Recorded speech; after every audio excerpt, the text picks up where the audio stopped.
Let's see what we have here, Layla. Looking at your image, what do we see? We see a lot of color similarity. Everything is the same color tone. Okay, I know you. I read your description saying you use fill flash for everything, and that's good. That is a good thing to have, and you can see it was done in there. But I want to go in here and I want to look at the colors.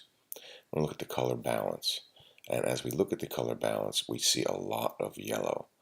Okay, so I am going to move this over just into the blue area, and you see what happens? It becomes a lot more red. So this is a very, very complicated way to work on images using color. If you want to add color, you can see this takes it different ways here. So there's another easier way. I'm going to show you that. Just this, it's an easier way for people to. Let's go to hue and saturation. Okay, if you go to color balance, you really have to understand color theory, the color wheel. That is a class that I used to teach. I actually developed the entire class for another college on color theory. It was 15 weeks, 4 hours, 3 days a week on color theory. It was a very, very complicated and difficult class. But people that did that ended up working in graphics, prints, places, and stuff like that. It was a very hard class, but I'm going to show you something a little simpler here. Let's take our saturation. I'm going to go here to masters. I'm going to look at yellows, and we're going to see what happens if I reduce it just a little bit. We get a much, much more natural tone. Okay, so let's look at your before image, and we can see it's very deeply saturated in yellow.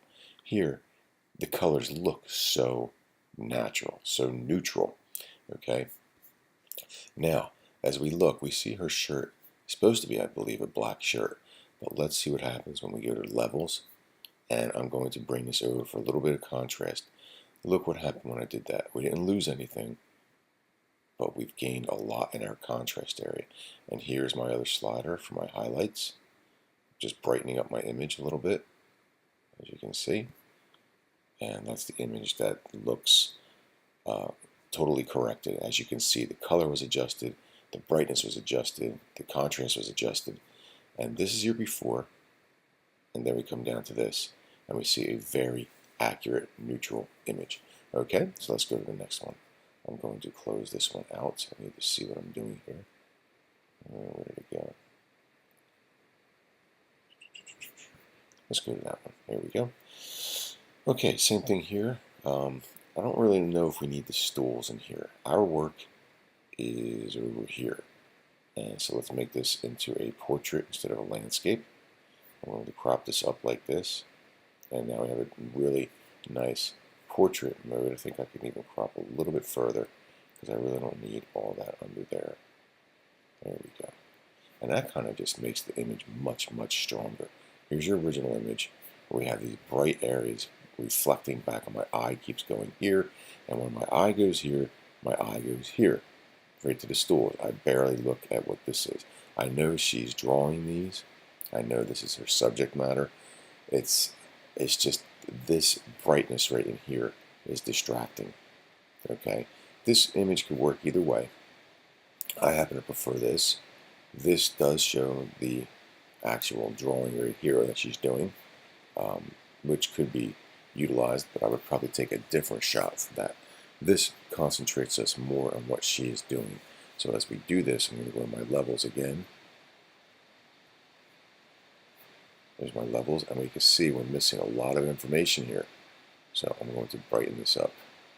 And we're not losing anything. It's white without detail is not present. And now I'm bringing my contrast back over, as you can see. So your image was here, and now this image comes here. And here's before adjustment, and here's after adjustment. Before, it has like a gray cast over it, like a cloud. And then we come here, and that's what happens. Now I can go back into here in my adjustments. I can go to my, remember, hue and saturation.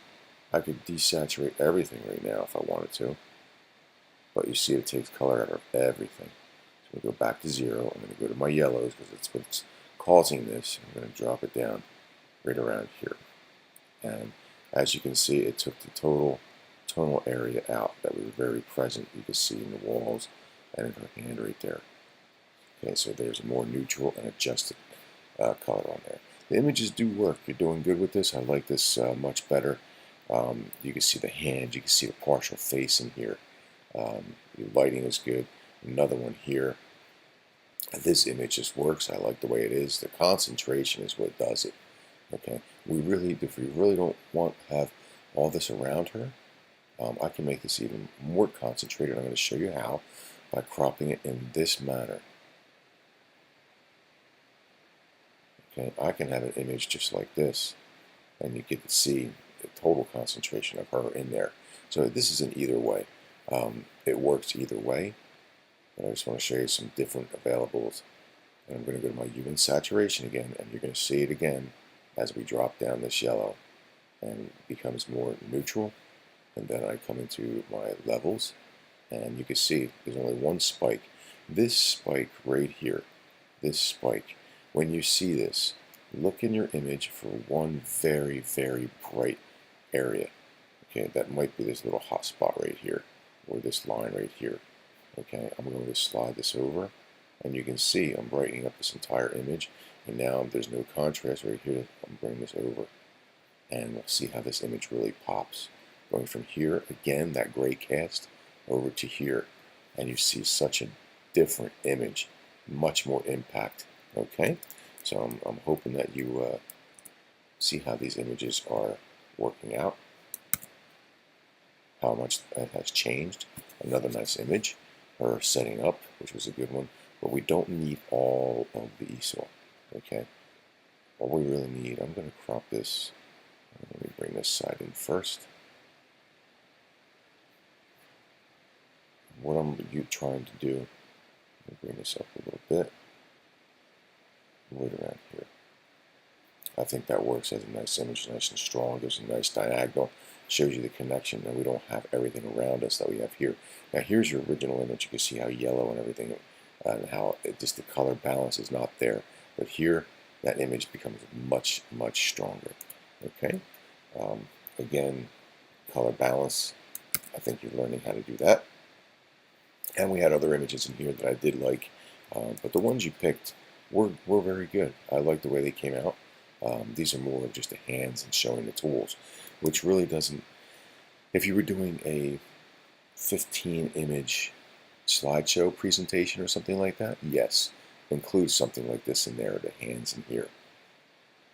This would be a good image here. I'm just going to crop this very quickly just to show you, right like this. So if I enlarge this, this is how an image would look. And you see her working there. When you're doing this, watch everything. Make sure that you're utilizing any kind of your focal points, your depth of field. That way you have what's important in focus and the background blurred out. But otherwise, you did very good with this. And I don't think we have any more. We just have these here. Still like the one that you chose. This was a nice shot. I like this one here. When I look through your contact sheets, I like the way she's smiling. She has a presentation, all this. That could be a good opening image or a closing image. Okay, and the other one's in the middle. But you did really well with this one. Your work really improved with this submission of your images, and I'm seeing a good improvement all the way across from your beginning, your first shots till now. But work on that color balance. It's not easy. As I told you, it can take a lot of time, a lot of concentration. But the one I just showed you was that hue and saturation. That's a little shortcut for you to use. Okay?